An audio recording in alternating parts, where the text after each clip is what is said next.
የኢየሱስ ክርስቶስ ምልጃ ሊተካ፣ ሊተካከል፣ ሊመሳሰል በፍጹም አይችልም።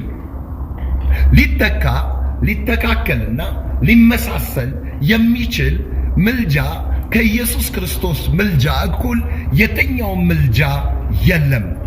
ምክንያቱም ክርስቶስ በቀራንዮ መስቀል ላይ እርቃነ ሥጋውን የተንጠለጠለልን፣ የሾህ አክሊል የደፋልን ኢየሱስ ክርስቶስ እግሮቹንና እጆቹን በችንካር የተቸነከረልን፣ ጀርባውን የተገረፈልን፣ ጀርባው እስኪተለተል ድረስ የተገረፈልን፣ የሾህ አክሊል የደፋልን፣ በመስቀል ላይ የጭንቅ ሞት የሞተልን ስለ እኛ ሊማልድን።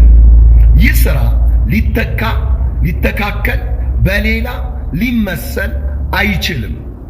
ምክንያቱም በሮሜ 8:34 ላይ በአብ ቀኝ ስለ እኛ የተቀመጠው የሚማልድልን ኢየሱስ ክርስቶስ ነው የሚለው የታመነና ሁሉ እንዲቀበሉት የተገባ ነው።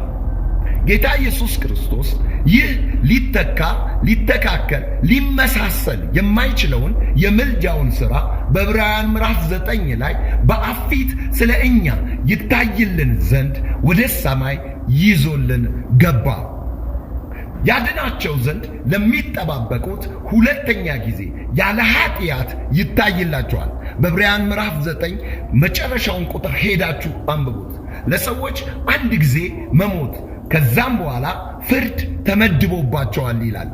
ነገር ግን ኢየሱስ ክርስቶስ አንድ ጊዜ ከተሰዋ በኋላ ያድናቸው ዘንድ ለሚጠባበቁት ሁለተኛ ጊዜ ያለ ኃጢአት ይታይላቸዋል። ስለዚህ በእግዚአብሔር አብ ፊት ሁለተኛ ጊዜ ያለ ኃጢአት የሚታይልህ ይህ የሚማልድልህ ኢየሱስ ክርስቶስ ነው። ሰው ደካማ ነው። በዓለም ፍጥረት ያለ በሙሉ በኃጢአት ውንጀላ ስር የወደቀ ነው። ሁሉ ኃጢአትን ሰርቷል፣ የእግዚአብሔርም ክብር ጎሏቸዋል ተብሎ ተጽፏል። ስለዚህ ክብር የጎደለህ ነህ። የእግዚአብሔር ክብር ለዛውም የጎደለ ነህ። ኢየሱስ የጎደለህ ነህ። የእግዚአብሔር ክብር በእግዚአብሔር አብ ፊት ቆሞ እስጢፋኖስ አየው፣ ያም ኢየሱስ ነበረ ይላል። የእግዚአብሔር አብ ክብር ኢየሱስ ነው። ሁሉም ክብር ጎሏቸዋል። ማ ጎሏቸዋል? ክርስቶስ ጎሏቸዋል። ክርስቶስ የእግዚአብሔር ክብር ነው። ስለዚህ ወገኖች በንስሐ ወደ እግዚአብሔር እንመለስ። ስለኛ የሚማልድ ጻድቃን፣ ሰማዕታት፣ የጻድቃን ነፍስ፣ ሰማዕታት ነፍስ የለም። ምክንያቱም የገዛ ደማቸውን ይዘው አልገቡልንም። የትኛውም ጻድቃን፣ የትኛውም ሰማዕታት ለእናንተ ደም ይዞ የገባ ጻድቃን፣ ሰማዕታት የለም። ኢየሱስ ክርስቶስ ብቻ ሊተካ፣ ሊተካከል በማይችል የምልጃው ሥራ ውስጥ እግዚአብሔር ልጅ ኢየሱስ ክርስቶስ በአብ ፊት ሊታይላችሁ ገባ። ያለ ደም መፍሰስ ስርየት የለምና የኢየሱስ ክርስቶስ ደም የፈሰሰው በስርየት ነው። በዕብራውያን ምዕራፍ 7 ላይ ሊቀ ካህናችን ኢየሱስ ክርስቶስ እንደሚማልድልን ይናገረናል። በምድር ያሉ ካህናቶች መኖር ስለማይችሉ ሞት ከለከላቸው። ዘላለማዊ ካህን መሆንም አይችሉም። እሱ ግን የማይለወጥ ክህነት አለው። ስለ እነሱ ሲያማልድ ዘወትር በሕይወት ይኖራል ተብሎ ተጽፏል። ወገኖች ዛሬ የማይለወጥ ክህነትን ይዞ የገባላችሁ ኢየሱስ ክርስቶስ ነው። በዚህ ክህነት፣ በዚህ ሊቀ ካህናችን በአብ ዘንድ ባለን ድፍረት፣ የመግባት ድፍረት፣ በደሙ በመታጠብ ነፃ በመውጣት ካህናችን ኢየሱስ ክርስቶስ ያድነን ዘንድ ስለምንጠባበቅ ስማችሁ ሲጠራ እርሱ ይታይላቸዋል በአብ ፊት።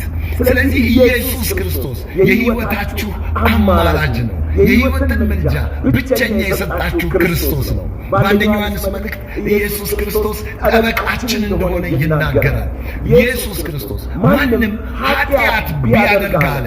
ኃጢአትን እንግዲህ ማንም ሰው ቢያደርግ ከአብ ዘንድ ጠበቃ አለን። ልጆች ሆይ ኃጢአትን እንዳታደርጉ፣ ነገር ግን ማንም ኃጢአት ቢያደርግ ከአብ ዘንድ ጠበቃ አለን፣ እርሱም ጻድቅ የሆነው ኢየሱስ ክርስቶስ ነው። ስለ በደላችን ብቻ አይደለም፣ ስለ ዓለም ሁሉ በደልና ኃጢአት ይላል። በኢሳይያስ ምዕራፍ 53 ከቁጥር 1 ጀምረን እስከ መጨረሻው ስንመለከት የኢየሱስ ክርስቶስ ምልጃ ፍንትውና ግልጽ ብሎ እናየዋለን። ተጨነቀ፣ ተሰቃየ፣ አፉንም አልከፈተም። በሸላቾቹ ፊት ዝም እንደሚል በግ በማስጨነቅና በፍርድ ተወሰደ። ከሕያዋንስ ምድር በዚህ ተመትቶ እንደተወገደ ለትውልዱ ማን አስተዋለ? ከክፎች ጋር መቃብሩን አደረጉ፣ ከዓመፀኞቹ ጋር በሞቱ አንድ ሆነ። ሆኖም ግፍን አላደረገም። እግዚአብሔር የሁላችንንም በደል በእርሱ ላይ አኖረ። በእርሱ ቁስል እኛ ተፈወስን። ጻድቅ ባሪያዬ በእውቀቱ ብዙዎችን ያጸድቃል፣ ከኃያላን ጋር ምርኮን ይካፈላል። ስለ በደላችን ማለደልን።